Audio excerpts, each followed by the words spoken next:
Basic mathematical operations with vectors can be a bit tricky. So, without getting into too much details, let's see a couple of examples. I have already prepared two vectors with some initial values in them so that we can directly start practicing. Sometimes you may need to perform operations between these two vectors like addition, subtraction, multiplication, division, and so on. Some of these things will work the way you think they are, some of them will not. So, adding or subtracting two vectors is very easy. Let's save the result in a variable, so addition equals to first vector plus second vector. It's that easy. Let's run it. So we get 2, 4, 6, 8. Exactly what we would have expected. Same goes for subtraction. Subtraction first vector minus second vector. We should get only zeros. Only zeros, and we do. Now, nothing surprising here. We can also perform the same operations on a single vector with only one number. So, if we want to add some number to the vector, like addition with number, first vector plus 5, we will get 6, 7, 8, 9. If we do the same thing with addition, I'm just going to copy and paste it. So, with subtraction, like this, and this is subtraction. Let's run it. It works just as expected, nothing too fancy here. You can multiply with a number, so multiplication with num first vector times 5. We get what we expected. You can do the same thing with division. Basically, you take your vector, use the given arithmetic operation, the number that you want, and it works. So how can this be useful? Let's see a simple example. Let's say that we want to track our protein intake over the week. So let's say that our recommended protein intake is 150 grams per day. So recommended protein intake equals to 150. Then we have our protein intake. We have recorded it, and we know how much protein we had each day. So we had 100 the first day, 112 the second day. Alright, so we have data for 7 days of the week.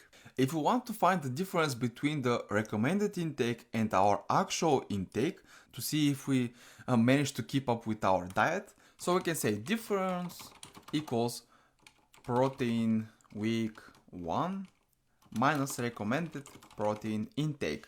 Let's run it, and we can see that the first day we had 50 less protein than we had to have. Then we have minus 30. On the third day we had a little bit of extra proteins, and so on with the rest of the days, until finally we had just the right amount of protein. Now, vectors are not usually used just in their raw form like we're seeing here, not just as numbers. They are usually visualized on a plot.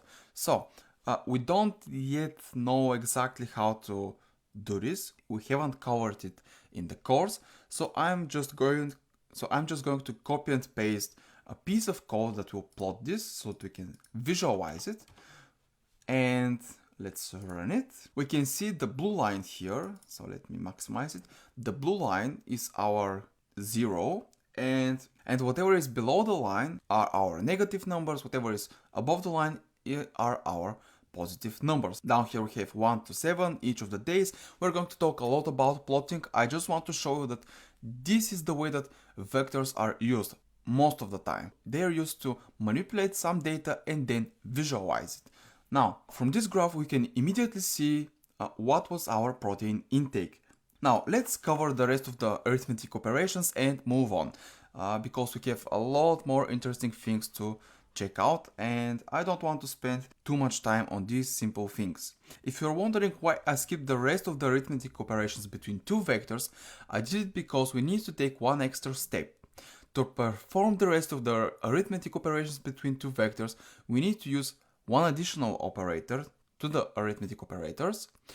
If we want to multiply two vectors element by element, and this is the keyword here, element by element, the keywords, we have to use a dot in front of the arithmetic operator. So if we want to multiply the two vectors, we will say first vector dot multiplication second vector, and let's run it. No, we don't need this anymore. So we get 1, 4, 9, 16. 1 times 1, 2 times 2, and so on. We get what we expected. If I remove the dot,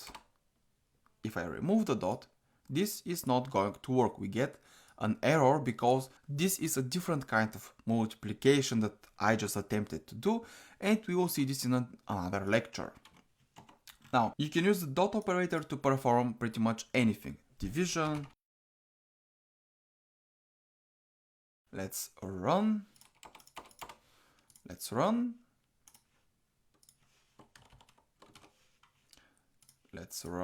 Alright, so multiplication, division, and powering. The dot here makes any arithmetic operation to be element by element. It's mostly used on multiplication, division, or powering because addition and subtraction are element by element by default. One very important thing here to know is that when you perform an element by element operation, both vectors must be of the same size. Otherwise, you will get errors and your code will not run.